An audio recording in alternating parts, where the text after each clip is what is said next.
स्वादित चरण कमल चिन्ह करंदाय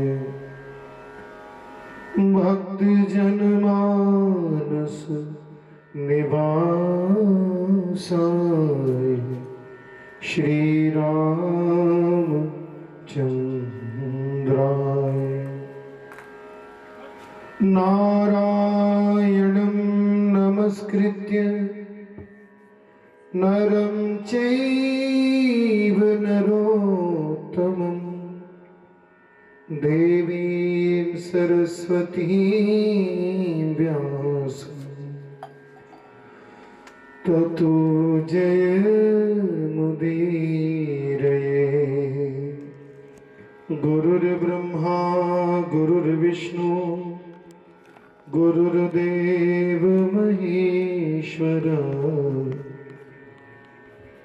गुरुर्साक्षात् परब्रह्म तस्मै श्री गुरवे नमः। सीतानाथ समारंभां रामानन्दारि मध्यमाम् अस्मदाचार्य पर्यन्ताम् वन्दे श्री गुरु परम्पराम्।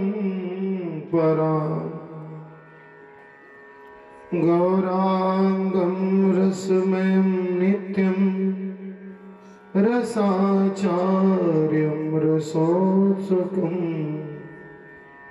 श्रीरामहर्षं देवाख्यं सद्गुरुं प्रणमाम्यहम्।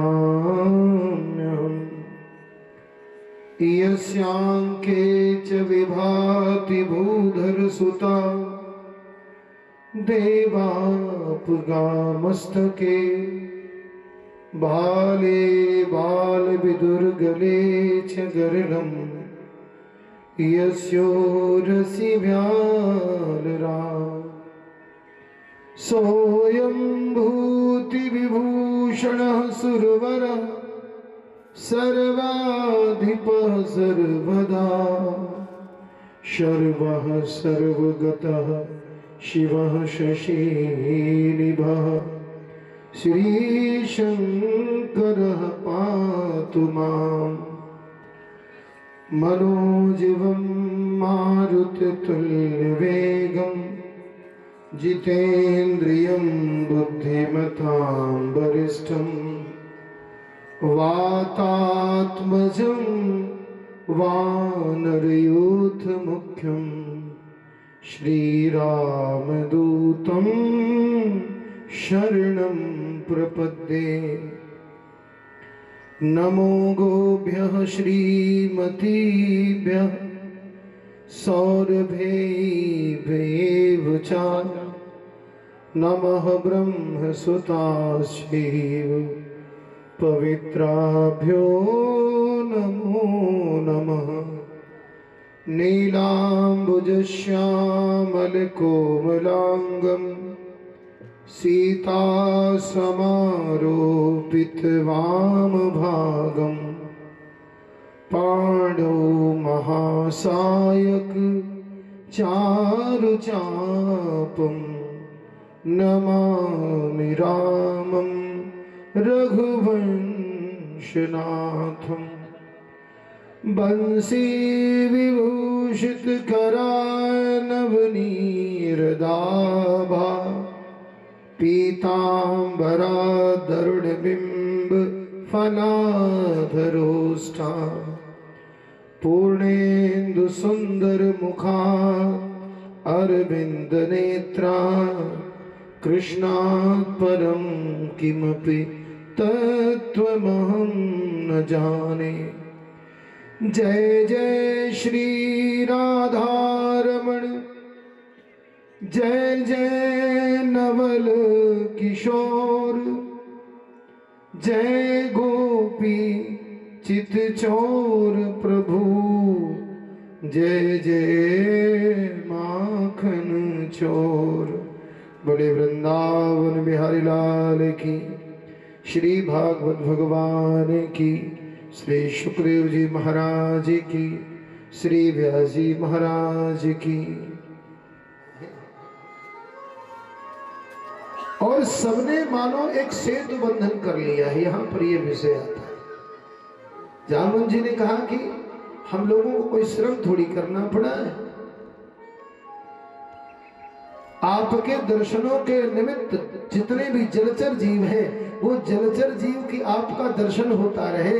जब तक आप पार नहीं हो गए तब तक जलचर जीव आपके दर्शन के निमित्त बने रहे, और वो पूरा हम सब ने उसको सेतु बांध करके उस पार हो गए। सुखदेव जी ने कहा, परीक्षित, इति विज्ञात विज्ञानम ऋक्षराजानमच्युत व्याजहार महाराज भगवान देव की सुत। परीक्षित, जब ऋक्षराज जामवंत जी ने भगवान को पहचान लिया है तब सबको शीतलता प्रदान करने वाले भगवान, चूंकि जानते हैं कि हमने इतनी ठुकाई करी है, इतनी ठुकाई करी है कि बूढ़े जामवंत जी का पोर पोर दर्द कर रहा है महाराज। कराहते कराहते कह रहे कि सरकार मैंने पहचान लिया। भगवान के वैसे भी जो है ना बढ़िया, जब तक ठुकाई कभी नहीं हो जाती तो लोग पहचानते कहाँ है। अब जो कि जामवंत और कृष्ण जी है इसलिए उस कहावत का उपयोग यहाँ पर ठीक नहीं है। पर जब तक अच्छी ठुकाई पिटाई नहीं हो गई जामवंत जी को समझ में नहीं आया। जब पोर पोर टूटने लगा है तब के सरकार हाँ हाँ ठीक है, अब बुद्धि जागृत हो गई है। भाई पहले विद्यार्थी जब अध्ययन करते थे तो अच्छी ठुकाई होती थी, है ना, घर में कोई बोलता भी नहीं था। और अब तो शिक्षक अगर इतना मार दें तो बोलो राधे राधे, हाँ जेल की नौबत है। जामवंत जी ने कहा, सरकार इस मणि को मैं जानता हूं आप जिस मणि के लिए आए हैं, तो अब मेरे जाने का भी मैं आपकी ही तो प्रतीक्षा में यहाँ अब तक रहा। अब आप आ गए हैं तो इस जो कन्या है इस कन्या को मैंने पाला पोसा है। अब मैं ये चाहता हूँ कि इस कन्या का पाणी ग्रहण कर लें, और चूंकि ये मणि इस कन्या को मैंने दे दी है तो जब ये कन्या आपकी हो जाएगी तो मणि भी आपकी हो जाएगी। फिर जैसा उपयोग करना है सरकार वैसा उपयोग करना। अब तो हमको आज्ञा प्रदान करो, हम यहाँ से मुक्त हो इस संसार सागर से। अच्छा, इतने दिन तक लड़ाई चढ़ी, इतने दिन तक लड़ाई चढ़ी कि द्वारिका के लोगों ने सोचा कि अब तो श्री कृष्ण जी निपट गए। जब भगवान बाहर निकले हैं तो एक भी व्यक्ति वहां पर नहीं था। गनीमत ये थी कि लोगों ने अच्छा हुआ कि सुग्रीव जैसी शिला नहीं बन लगा दी कि निकल ही ना पाए, इतनी कृपा करी है। सब चले गए, भगवान ने देखा देखो ये है नगरवासी, ये है अपने लोग। महाराज इस संसार में कोई किसी का नहीं है। जिसको हम समझते हैं ना कि बड़े अपने बड़े प्रेमी हैं, आपत्तियां और विपत्तियां जब आ जाए तो सबकी कीमत समझ में आ जाती है। भागवत जी में कुछ सूत्रों के माध्यम से मूलतः उस तत्व को बता दिया जाता है।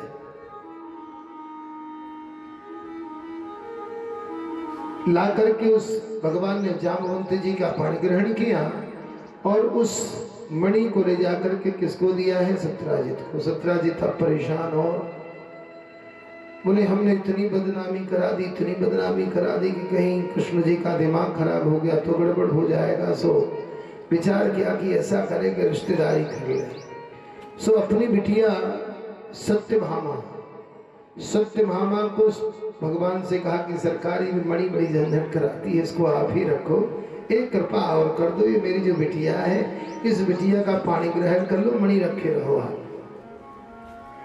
इस तरह से भगवान का ये तीसरा विवाह हुआ। इस मणि का भी हरण हुआ है। शतधन्वा और अक्रूर जी ने इसका हरण किया है। भगवान जान गए। भगवान ने कहा देखो ऐसा कि बता दो क्या समस्या है। लेकिन अब अक्रूर जी बताते नहीं, अभी तक भ्रम है दोनों में। भगवान ने कहा जाने दो, ये मणि वैसे ही बड़ा झंझट कराती है, इसलिए जिसको रखे रहना है रखे रहे। भगवान के अन्य विवाहों की चर्चा होती है। इंद्रप्रस्थ से अर्जुन के साथ में भगवान लौट रहे हैं। अब मार्ग में ही देखा कि यमुना तट पर एक बड़ी सुंदर युवती तपस्या में रत अकेली बैठी हुई है। भगवान ने अर्जुन से कहा कि अर्जुन देखो तो ये अकेले ये सुंदरी कौन है, ये एकदम से निर्जन स्थान पर बैठी है। अर्जुन गए हैं, देवी का त्वं कस्यासि शुश्रोणि कुतो सिकिं चिकीर्षसि मन्ये त्वां पतिं निक्षन्तीं सर्वं कथयशो भने। अर्जुन ने कहा, अरे देवी आप कौन हैं, किसकी पुत्री हैं, कहां से आई हैं और चाहती क्या है ये तो बताए दे। आपके इस तप को देख करके हमको तो ऐसा लग रहा है कि कहीं आप अपने योग्य कोई पुरुष तो नहीं चाहती हैं, अपने लिए विवाह की कामना से तो नहीं बैठी हैं। कालिंदी ने कहा, अहम देवस्य सर्वदुहिता पतिमुक्षते, मैं सवितुर्दुहिता हूँ, सूर्य की पुत्री हूँ, कालिंदी हूँ। और आपने जो कहा है ना, निश्चित रूप से मैं पतिमिक्षते, पति की कामना से बैठे हूँ। लेकिन विष्णु वरेण्यम वरदम तपः परमस्थिताः, मैं श्री विष्णु को ही अपने पति के रूप में वर्ण करना चाहती हूँ। और इसीलिए मैं ये कठोर तप कर रही हूँ कि विष्णु के साथ में मेरा विवाह होगा। मैं लक्ष्मी के परम आश्रय श्री विष्णु श्री कृष्ण को छोड़ करके किसी को अपना पति नहीं बना सकती, इसलिए मैं यहाँ पर तपस्या कर रही हूँ। कालिंदी समाख्याता वसामि यमुना जले निर्मिते भवने पिता यावत् अच्युत दर्शनम।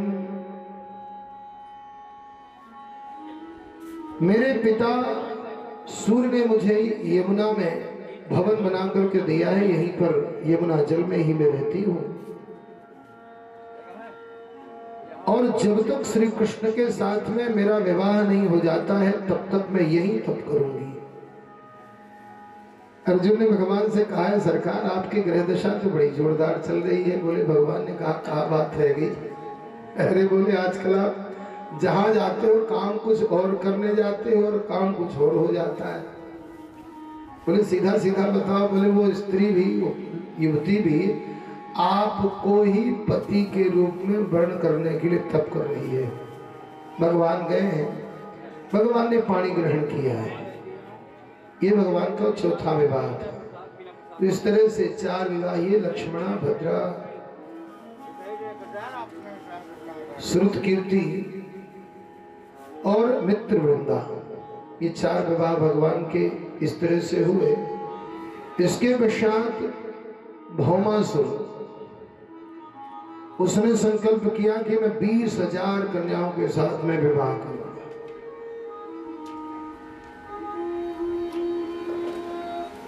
कन्याओं का हरण कर लिया है, 16,100 कन्याओं का वर्ण किया है। अभी हम 16,108 के रहस्य को बताएंगे। असल में कथाएं कहती कुछ हैं और तो उसका कुछ और होता है। अच्छा, मूढ़ लोग हैं तो उसके सीधे सीधे अर्थ को लेकर के पापाचार में लग जाते हैं। अभी 2-3 साल नहीं, 2018 में इसकी बात है। उस धार्मिक संगठन का नाम नहीं लूंगा मंच से, बस सफेद कपड़े पहने वो लोग घूमते रहते हैं। अब अगर समझ में आ जाए तो स्वीकार करिएगा। तो उसी का एक व्यक्ति नरेंद्र दीक्षित नाम का बड़ा पदाधिकारी था उस संगठन का। सर्वत्र बड़ी बड़ी फोटो, सब मंत्री संतरी के साथ में फोटो रहती हैं ऐसे लोगों की। उसने भी संकल्प लिया कि मैं भी कृष्ण बनूंगा और मैं भी 20,000 कन्याओं के साथ में विवाह करूंगा। तो 4-6 की ही जिंदगी बिगाड़ पाया था, तभी पता चल गया तो जेल चला गया। आज तक जेल में है अभी। अरे महाराज, भगवान ने भाई 20,000 विवाह सबको याद है, लेकिन गोवर्धन पर्वत किसी को याद नहीं है। अरे कनिष्ठिका मात्र से जिन्होंने गोवर्धन पर्वत को धारण कर लिया था, पहले आप गोवर्धन पर्वत को धारण कर लो। भगवान ने पहले गोवर्धन पर्वत धारण करके अपनी शक्ति और शौर्य का परिचय दिया है। शक्ति और शौर्य है नहीं, 20,000 केवल आपको विवाह करने हैं। ये जो कामातुर दुष्ट लोग होते हैं, धर्म का आश्रय लेकर के लोगों को मूर्ख बनाने का काम करते हैं। अच्छा, लोग भी प्राय धर्मांध है ही भाई। अपने अनुचरों और शिष्यों को बैठा करके लोगों को प्रवचन करते खूब देखा जाता है, जितना शास्त्रार्थ है सब वही हो जाएगा। क्योंकि अब जो शिष्य है वो तो बोलेगा नहीं, तो हमारे जो गुरु जी ने कह दिया भाई ब्रह्मवाक्य है, वो तो जब दूसरा बोलता है कि देखो ऐसा है कि ये आपके शिष्य नहीं बताएंगे। इस धरती पर ऐसे कितने लोग हुए हैं, अनेकानेक लोग, किसी का नाम लेने लायक नहीं है। कई बार हमको फोन आते हैं कि आप ये वीडियो हटा दो, वो वीडियो हटा दो, यहाँ से ये कर दो। अरे हम कहने लज्जो, दुनिया के अपने कुकृत्य पर तुमको शर्म नहीं आई, हमारे वीडियो हटाने पे तुमको कुछ हो जाएगा क्या? इस देश के सबसे बड़े व्यक्ति, नाम नहीं लूंगा, जानते हैं, संपर्क में मेरे पास फोन आया कि आप वो एक वीडियो यूट्यूब में आपके पड़ा,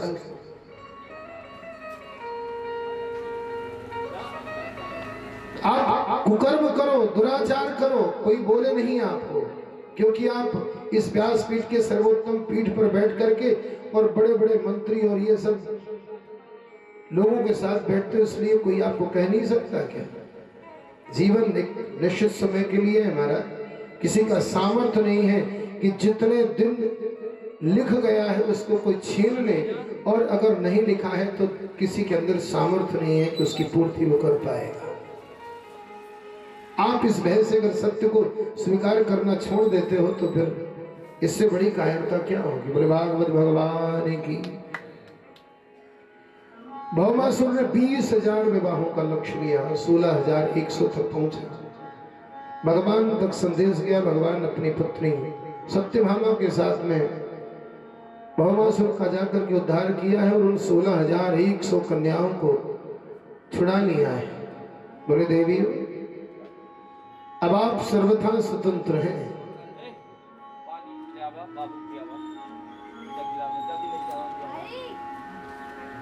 उन समस्त राजकुमारियों ने कहा कि प्रभु, आपने हमें भौमासुर से तो छुड़ा लिया, लेकिन कृपा करके ये तो बताए दें कि हम किसके आश्रय में जाएंगे? इस असुर की कैद में इतने दिन तक रहने पर हमारे बंधु बांधव भी हमारा त्याग कर देंगे, कोई स्वीकार नहीं करेगा। यहां पर बंदी रह करके हो सकता है कि हमको पीड़ा होती, हम मर जाती, लेकिन अब इस संसार में आकर के हम इससे भी मुक्त तो हो गई, अब तो हम कहीं की नहीं रहे, कौन हमको स्वीकार करेगा? भगवान ने कहा, अरे देवी, आप चिंता नहीं करो, जिसको सब स्वीकार कर देते हैं मैं उसको बाहें फैलाकर स्वीकार करता हूं।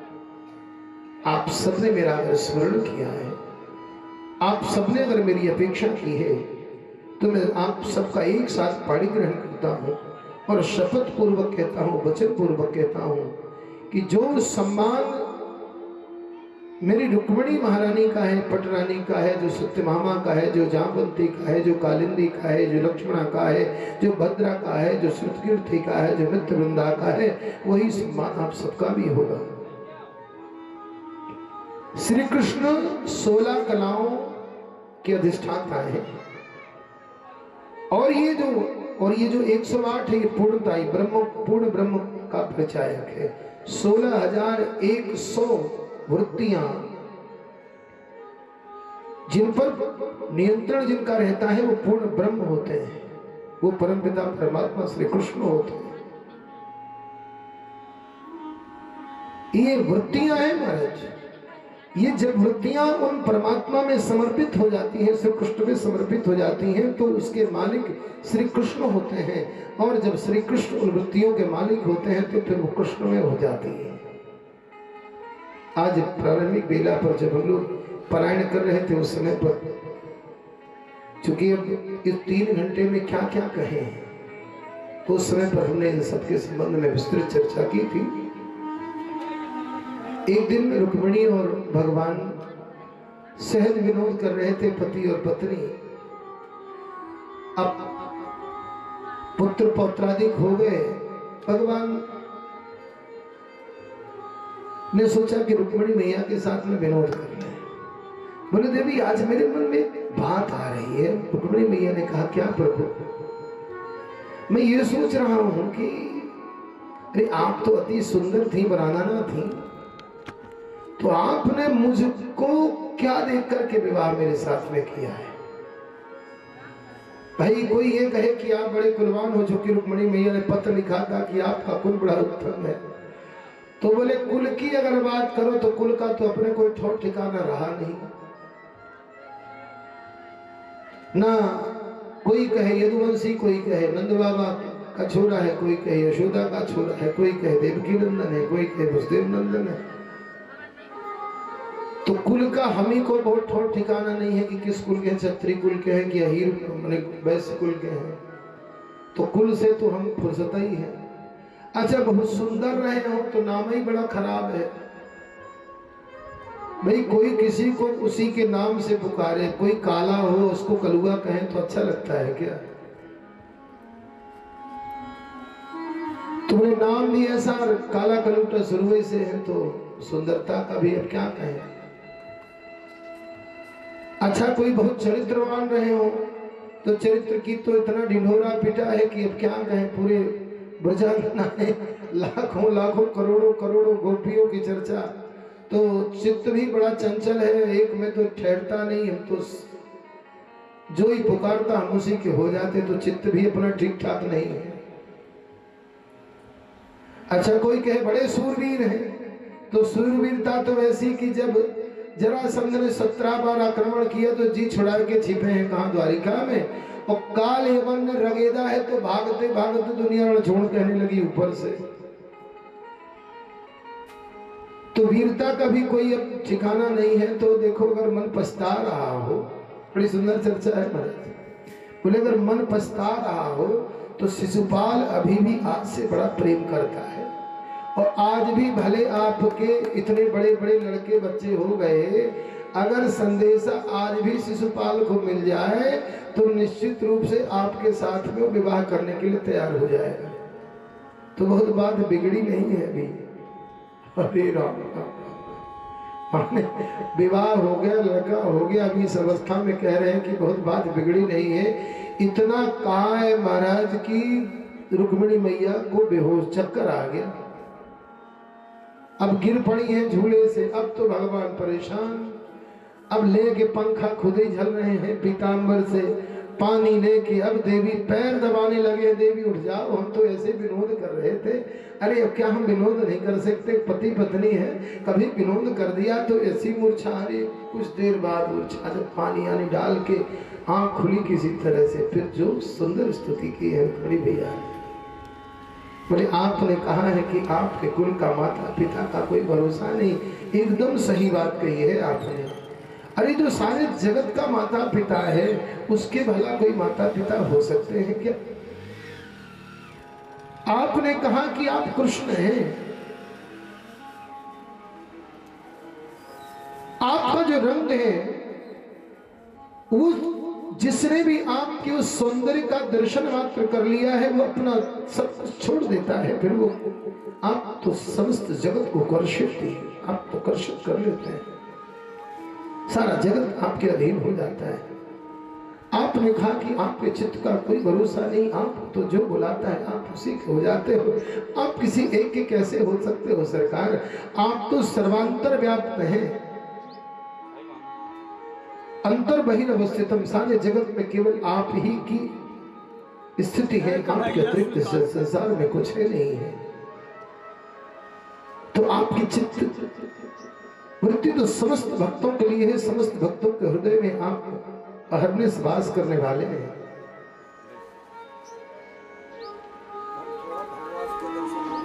आपने कहा कि आप रण छोड़े हैं, निश्चित रूप से आप रण छोड़े हैं सरकार। कोई आपको पकड़ नहीं सकता है। अगर कोई आपको पकड़ना चाहे तो आप निरंतर उससे दूर भागते हैं। आपको तो वही पकड़ सकता है, वही पा सकता है जो एक स्थान पर रहकर के केवल आपका ध्यान करता रहे। आपके ध्यान मात्र से कृपा होती और आप उसको जाकर के अंगीकार कर लेते, स्वीकार कर लेते। अन्यथा कोई आपको पकड़ना चाहे तो आप उसकी पकड़ में आ सकते हैं क्या? जो कौशल्या की पकड़ में नहीं आया, जो यशोदा की पकड़ में नहीं आया, जो बड़े बड़े अमलात्माओं विमलात्माओं के पकड़ में नहीं आया, क्योंकि सबने अनेकानेक प्रकार से युक्तियां की कि पकड़ लिया जाए, लेकिन उसको आप पकड़ में नहीं आते। भगवान बड़ा प्रसन्न हुए। रुक्मिणी, मैं आपसे इसी सुंदर तत्व की चर्चा करना चाहता था। मैं देख रहा था कि आप मेरे इस बाह्य स्वरूप का ही ध्यान करती हैं या आंतरिक स्वरूप की स्थिति में आपका प्रभुत्व है। इसके पश्चात भगवान के पौत्र हुए अनिरुद्ध जी। अनिरुद्ध जी का एक विवाह हो गया है जिसमें रुक्मी दाऊ के ऊपर दोषारोपण करता है। वे चौपड़ खेलते हैं बार बार, मैं जीत गया, मैं जीत गया। भगवान अब भाई बड़ी मायावी थी। चित्रलेखा से कहा कि देवी, दृष्टः कश्चिन् नरः स्वप्ने श्यामः कमललोचना पीतवासा बृहद्बाहु योषितां हृदयंगम। मैंने स्वप्न में एक बहुत ही सुंदर नवयुवक को देखा है। उसके शरीर का रंग सांवला सलोना सा है, नेत्र कमल दल के समान है, शरीर पर पीतांबर धारण किए हुए है, प्रलंब बाहु, बड़ी बड़ी भुजाएं हैं, चौड़ी छाती, इतना सुंदर स्वरूप है। मुकुट ऐसा है कि मानो सूर्य का प्रकाश उदित हो रहा हो।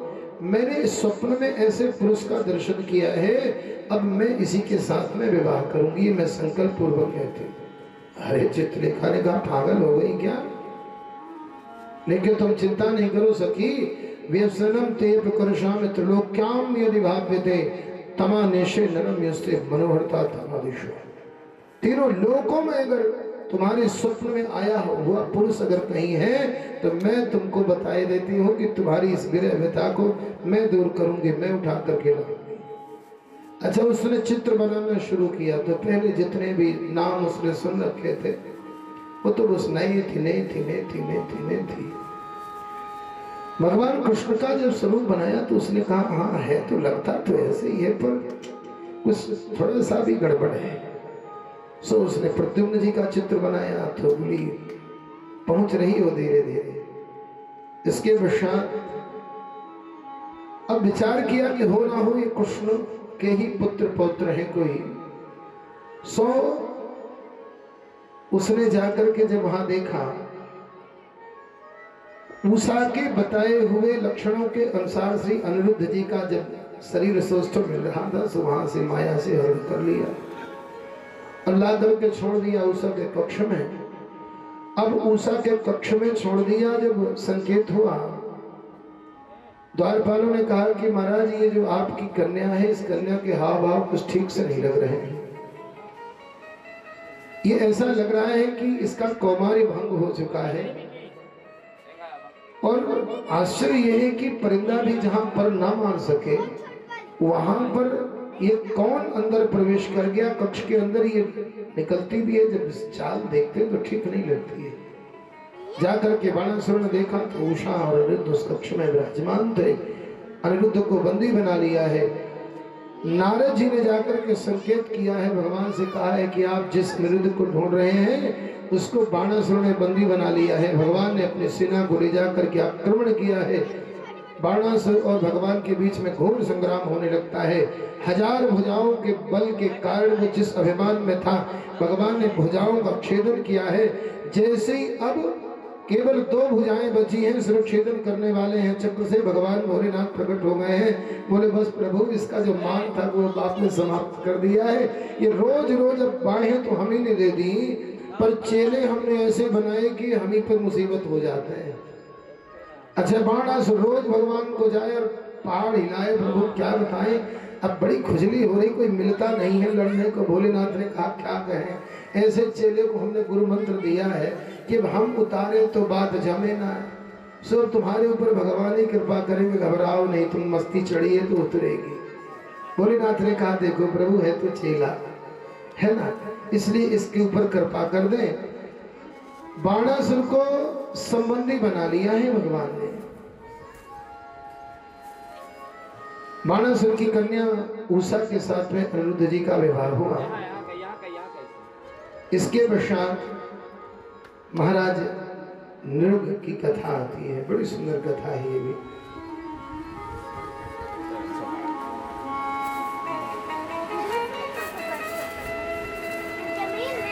राजा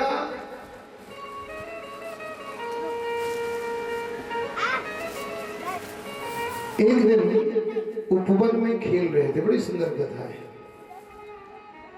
और असल में ये कथा अंतिम दिन क्यों आई, दान के संबंध को लेकर के। एक दोपवनम राजन जगमुर्यद कुमार का विहर तुम सांब प्रद्युम्न चारु भानु गदादय।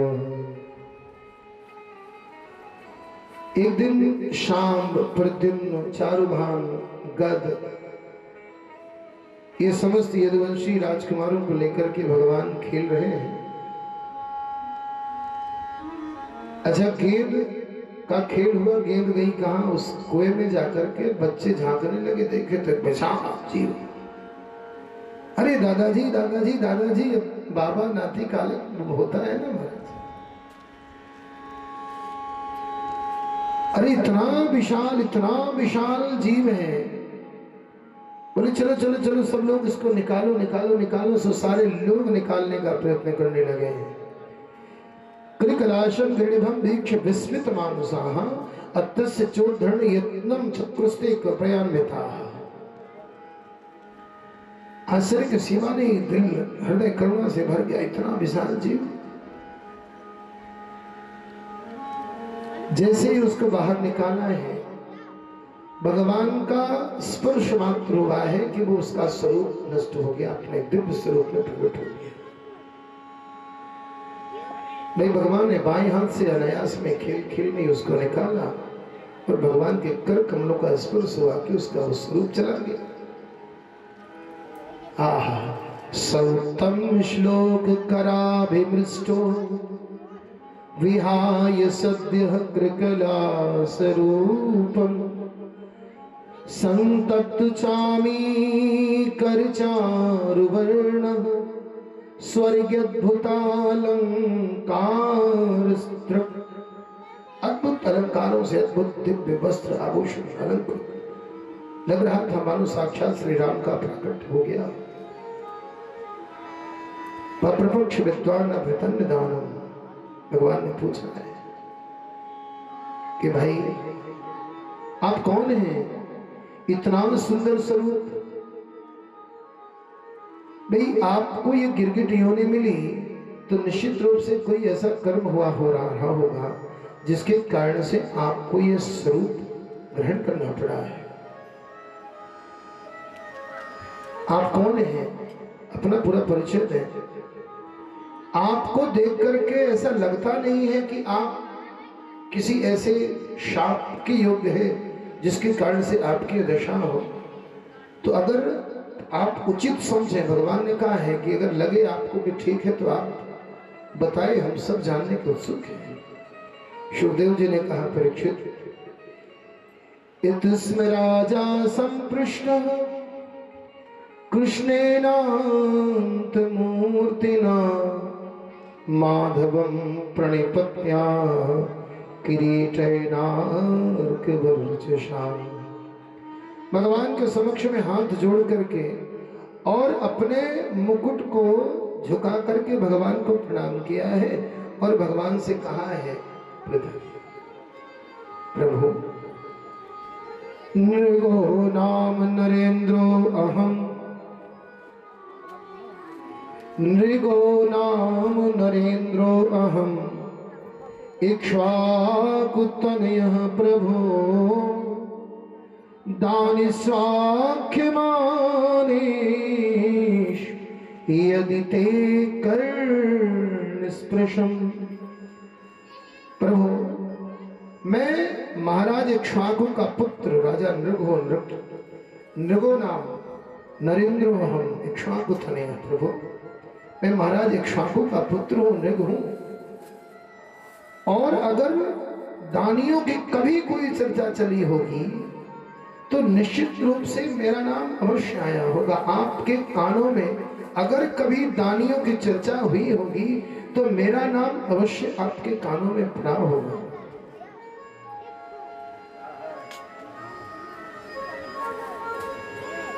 आप तो सर्वज्ञ हैं, सब जानते हैं, लेकिन सरकार अगर आपने आज्ञा दी है तो मैं बताता हूं। भगवान ने कहा अच्छा इतना दान, क्या दान दिया है? बोले गैया दान दी है। अच्छा तो गैया दान दी होगी तो ऐसी दे दी होगी कि जब दूध न लगे, जैसे आजकल गैया एक सज्जन ने बांधी है, नाम नहीं बताएंगे, बढ़िया बड़ा सा उसका देख करके थन बढ़िया। अच्छा उसको ले गए, उसका पूर्व का कर्जा रहा होगा तो एक दो दिन, अच्छा जब तक लगती नहीं थी तब तक तो बढ़िया थन छूने देती थी। जैसी ब्याई, अच्छा ब्याई तो बढ़िया खिलाना पिलाना होता ही है कि बढ़िया दूध देगी। जैसे हाथ लगाया तो एक लात दो घुटने, तरह तरह का यत्न हुआ। अंत में गैया मैया पर कृपा हुई, गैया मैया ने खोल दिया। हमने कहा देखो ऐसा है कि अगर इतना बड़ा कांच, क्या बोलते हैं उसको, कांचर, आयन है और सबत्सा ब्याने वाली है, तो अगर वो इतनी होनहार होती तो छोड़ने वाला उसको छोड़ता क्या? कई बार लोग बसामन मामा गौशाले के लिए हमसे कहा करते हैं कि कोई गैया बढ़िया हो, कि भैया गैया बढ़िया होती तो बसामन मामा गौशाला पहुंचती क्या है? भाई पूर्व जन्म के कर्म उसके बिगड़े हैं तभी गौशालाओं में गैयाएं जाती है, नहीं तो घर में रहती, सेवा होती, मिल जाए संस्कार नहीं जाता मेरा। भगवान ने कहा कि ऐसी दे दिया होगा, लात मारती होगी, खुद कर न पाते होगे तो जाओ ब्राह्मण देवता के यहाँ दे दो, ये जूझेंगे। उसने कहा ना सरकार, पहले तो दान इतनी दी है, कितना दान दिया है? बोले यावत्य शिखता भूमेर यावत्यो देवतारकाः यावत्यो वर्षधारा शावत तीर्थदान स्मकाः। मैंने इतनी गायें दान दी हैं, इतनी गायें दान दी हैं कि पृथ्वी में जितने धूल के कण हैं, अगर उन धूल के कणों को कोई गिन सके तो मेरे द्वारा दी गई दान में गायों को गिन सकता है। आकाश में जितने तारे हैं, जितना तारामंडल समूह दिखता है, अगर आकाश के तारों को कोई गिन सके तो निश्चित रूप से मेरे द्वारा दी गई गायों को गिन सकता है। जब बरसात होती है तो जो व्यक्ति वर्षा बूंदों को गिन सकता है वो मेरे द्वारा दी गई गायों को गिन सकता है। माने असंभव है, ये काम को कर सकता है क्या? जब भगवान ने कहा अच्छा इतनी गायें दान नहीं दी है तो ऐसे रूखी सूखी दे दी होंगी। उसने कहा ना सरकार, पयस्वनी तरुणा शील रूप गुणोपन्ना कपिला हेम श्रृंगी। अरे तो जब तुमने इतनी सुंदर गायें दान दी तो निश्चित रूप से अंट संट कमाया होगा, गलत तरीके से कमाया होगा, जैसे आजकल लोग करते हैं कि चोरी चकारी जितना होगा करेंगे, फिर बोलेंगे दान दे दो तो धन शुद्ध हो जाएगा, मंदिर में दे दो धन शुद्ध हो जाएगा, महाराज धन तो शुद्ध होता नहीं, ऊपर से पंडे पुजारी और बिगड़ने लगे। देखो दान, ये अध्याय ही दान का है, बुरा मत मानना।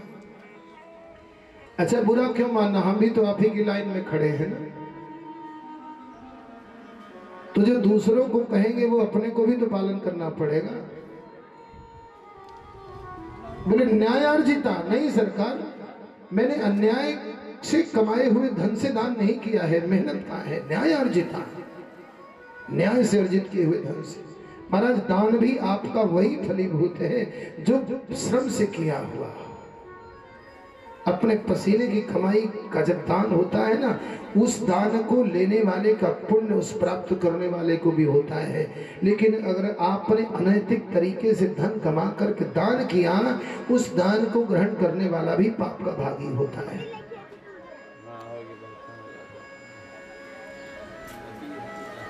मति नष्ट होती है महाराज। आपने आज एक प्रश्न कौन किसी ने किया था कि ये बताइए कि भाई जो पंडे पुजारी माने हम सब लोग ब्राह्मण जितने भी हैं, पूजा पाठ करने वाले, चाहे वो आचार्य हो, पंडित हो, उपरोहित हो,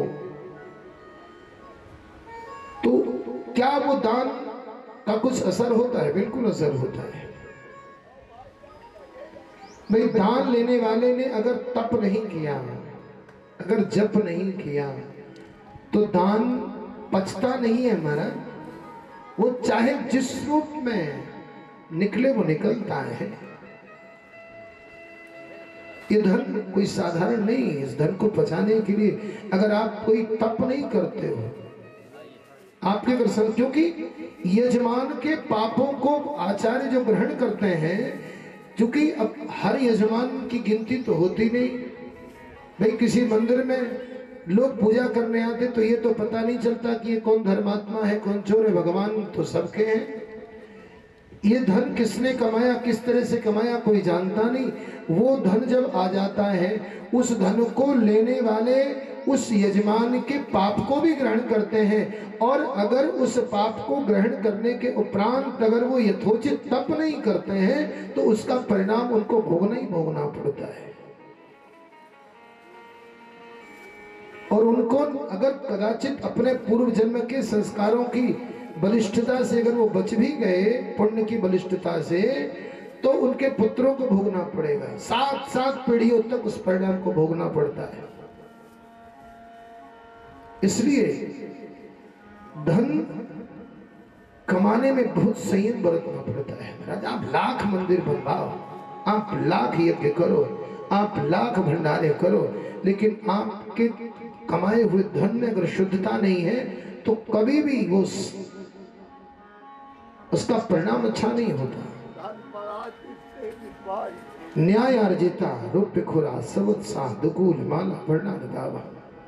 मैंने न्याय से कमा करके और सुंदर उन गायों का श्रृंगार करके बढ़िया अति दिव्य स्वरूप में मैंने उनका दान किया है। अगर इतना सब है तो फिर गड़बड़ी क्या हो गई? असल में गड़बड़ी ये हो गई कि एक गाय एक ब्राह्मण देवता को दी गई। अब गायों को रखने का स्वभाव कोई आज नहीं हो, पहले भी ऐसे रहा है।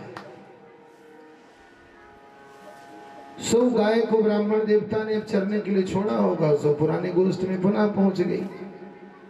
अच्छा, अगले दिन जब फिर दान हुआ तो वो दूसरे ब्राह्मण के यहाँ पहुंच गई, संयोग से पड़ोसी निकल गया। अच्छा, किसी और से समझौता हो सकता है, लेकिन पड़ोसी से नहीं हो सकता। उसने कहा देखो ये गाय अभी हमारे पास है तो हमारी है। उसने कहा ना ना, ये पहले हमारे पास थी इसलिए हमारी है। एक ने कहा ऐसा है कि इस पर पट्टा हमारा है, दूसरे ने कहा कब्जा हमारा है। अब इस पट्टे और कब्जे के झंझट पे विवाद पहुंचा राजा के पास में। राजा ने कहा देखो महाराज, काहे झगड़ा करते हो, आप इसके बदले में आप चले जाओ और जितनी गाय इच्छा हो, दोनों ब्राह्मण देवता उस गाय को छोड़ दो आप। अरे ब्राह्मण देवता भले ऐसी तैसी, हम कैसे छोड़ दें? अब पड़ोसी हैं, कहां से कौन कम हो जाए महाराज, ये समझना चाहिए इस विषय को। ऐसा नहीं कि केवल दुर्दशा एक की होगी, दुर्दशा सबकी होती है।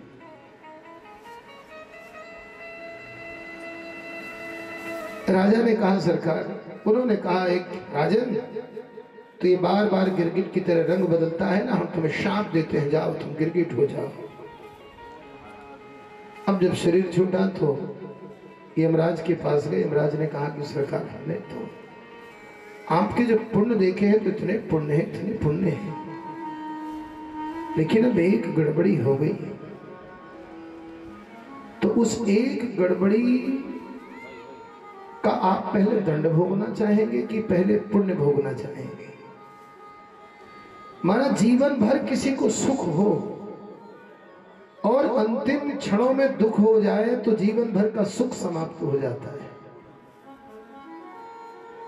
और अगर जीवन भर दुख हो और अंतिम में सुख हो जाए तो सारा दुख समाप्त हो जाता है। अंत भला सो सब भला। महाराज ऋग ने कहा कि यमराज देवता, हे धर्मराज, पहले मैं उस दुख को भोगना चाहूंगा, उस अपराध को भोगना चाहूंगा। इतना कहा कि दृढ़ाम से उस कुएं में आकर के मुक्ति कौन ने बोले, ऐसे पाप से भगवान ही मुक्ति दे सकते हैं।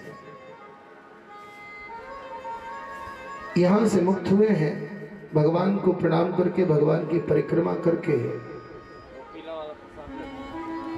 नृग गए। इसके बाद समस्त अपने परिवारजनों को भगवान ने बैठाया है और बोला कि देखो, ये जो तुम लोगों ने देखा है कि ये क्या दशा हुई है, इसको समझ रहे हो इस विषय को? दुर्जरम बद ब्रह्मस्वम भुक्त मग्नेर्मनागपि तेजी सौपिकुमित किमुत राज्ञामीश्वर मानिना। कोई कितना भी बड़ा राजा क्यों ना हो, बड़े से बड़ा माननीय क्यों ना हो, बड़े से बड़ा तेजस्वी क्यों ना हो, लेकिन अगर उसने ब्राह्मणों के धन का हरण किया तो उसको कोई पचा नहीं सकता है। फिर जो अभिमान झूठ मूठ में अपने आप को लोगों का स्वामी समझ के और राजा हो करके उसका हरण करे तो क्या वो पचा सकता है?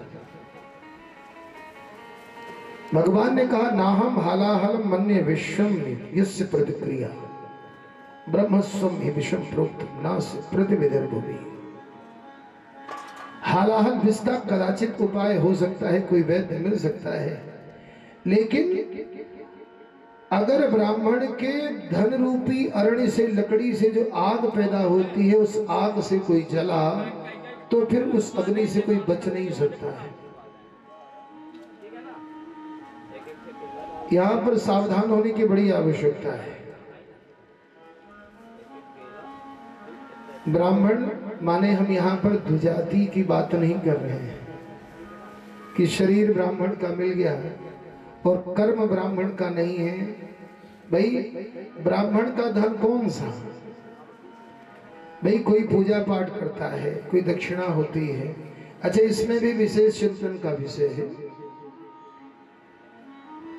भाई जैसे दक्षिणा हुई तो दक्षिणा का भी नियम है, कम लोगों को मालूम होता है। अच्छा, मालूम होता भी है तो लोग प्रायः इस तथ्य को छुपाते हैं। पैसे का मामला है ना भाई। जैसे मंदिर है, मंदिर तो मंदिर में अगर कोई यज्ञ अनुष्ठान हुआ या कोई दान होता है तो अब जैसे भाई लोग बैठते हैं, दान पात्र होता है, आरती होती है और भगवान की मूर्ति होती है। ये बृहद गौतम स्मृति में इस दान के संबंध में बड़ी सूक्ष्म व्याख्या है। तो जो मूर्ति में चढ़ता है और जो दान पात्र में जाता है उस पर किसी का भी अधिकार नहीं, केवल मंदिर का अधिकार होता है। माने मंदिर के सौंदर्यीकरण में, मंदिर के संबंध में जो आरती होती है उस आरती को अगर उस मंदिर से गौशाला जुड़ी है तो वहां पर जाना चाहिए आरती का, या गौ सेवा के अतिरिक्त उसका कहीं उपयोग नहीं होना चाहिए। जो ब्राह्मण को दी गई है दक्षिणा, माने कोई वहां पर आचार्य खड़े हैं, कोई यजमान आए पूजा किया, उसने दिया और ब्राह्मण को सौंप दिया, तो उस पर ब्राह्मण का अधिकार होता है। उस धन का हरण अगर किसी ने किया तो फिर उसकी खैर नहीं। एक बात और याद रहे, अगर ब्राह्मण ने भी उस धन का हरण किया जो गौ सेवा में लगने वाला है, क्योंकि गौ सेवा में लगने वाले धन का उपयोग तो संतों और भगवान का भी सामर्थ्य नहीं है कि उसको पचा पाए। अभी परम पूज्य मलूक पीठ वाले महाराज जी आए थे, तो महाराज उन्होंने पैर तक नहीं धुलवाए हैं अपने गौशाला के अंदर। और लगता होगा लोगों को कि अरे बड़ा पैसा लेके गए हैं, तो लेके नहीं गए हैं महाराज, 5.5 लाख रुपए वो दे के गए हैं कि गौशाला का हम इतना अंश भी नहीं स्वीकार कर सकते हैं। अच्छा, दूसरा विषय आ गया कि मान लो कोई कथा किसी यजमान ने अनुष्ठान किया उसका, अब उसमें भी श्रेणियां बटी हैं। जो यजमान ने संकल्प करके, चाहे वो आचार्य को हो, चाहे वो ब्राह्मण को हो, अगर संकल्प करके दिया है तो उसमें अधिकार किसका है? ब्राह्मण या आचार्य का। चाहे वो आरती हो, चाहे वो अन्य कोई भी राशि हो। अब मान लीजिए कि आरती हुई, आरती संग्रहित हुई, तो ये आचार्य का धर्म है कि उस आरती को, चूंकि वो गौ सेवा की है, यहाँ भी आरती जितनी भी होती है कहीं भी, उसको केवल गौ सेवा में ही लगना चाहिए।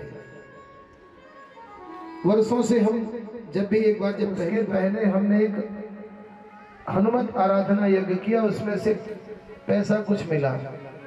अब हम क्या करें, परेशान। तो हमने जो अपने चाहने वाले हमसे कहा कि यार भाई यज्ञ में ये पैसा बच गया, और चूंकि ये इस पर भाई हम भी उसका कुछ कर नहीं सकते, तो क्या करें, और ये गौ सेवा में ही लग सकता है, तो कहाँ लगाएं, क्या करें। अच्छा, इतने में फोन गया कि जो आचार्यों को देता है, जो ब्राह्मणों को देता है, उस पर अधिकार होता है ब्राह्मणों का। आचार्य माने यजमान के द्वारा संकल्प पूर्वक किए गए दान पर, और अगर वो संकल्प पूर्वक यजमान ने दान नहीं किया तो उस दान पर अधिकार नहीं होता है। अच्छा, और भी दान की बड़ी विचित्र महिमा और बातें बताई हैं। बोले कोई कृपण व्यक्ति हो, उसका दान भी फलीभूत नहीं होता है। कृपण व्यक्ति माने जिसको पैसे से बड़ा मोह है, वो किसी को देना नहीं चाहता है। अब आप अड़ गए कि नहीं नहीं हमको इतनी दक्षिणा चाहिए, हम तो भैया कभी जीवन में नहीं कहते। जिसको जितना आप अपना घर लिखा दो तो हम नहीं कहेंगे वाह वाह, अरे बड़ा दिया। दिया क्या है भाई, भगवान अपना भाव था दे दिया है, इसको हम क्या वाह वाह गाएंगे। और कभी किसी ने खाली लिफाफा भी दिया है तो हमने उसको भी नाम लेकर के कभी नहीं कहा है कि फला व्यक्ति ने हमको खाली लिफाफा दिया है। हम खाली लिफाफा लेकर के भी आए हैं, हमारे विश्वास वाली है ये कि पीठ पर बैठे हैं।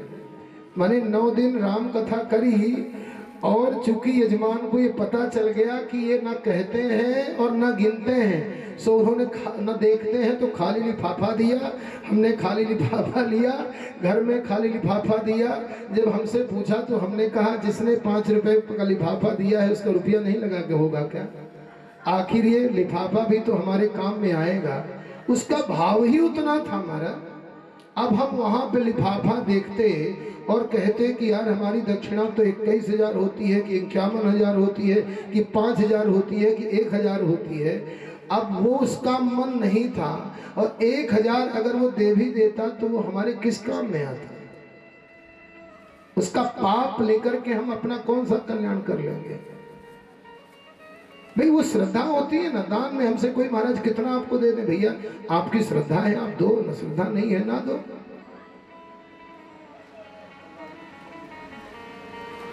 दान कोई व्यापार थोड़ी है, यहाँ पर कोई एग्रीमेंट थोड़ी होता है, व्यापार करने थोड़ी आए। अगर व्यापार ही करना है तो कोई दुकान खोल के बैठे। हिरस्ति विषमत्तारम वन निरुद्धि प्रशाम्यति कुलम समूलम दहति ब्रह्म स्वारणि पावकः।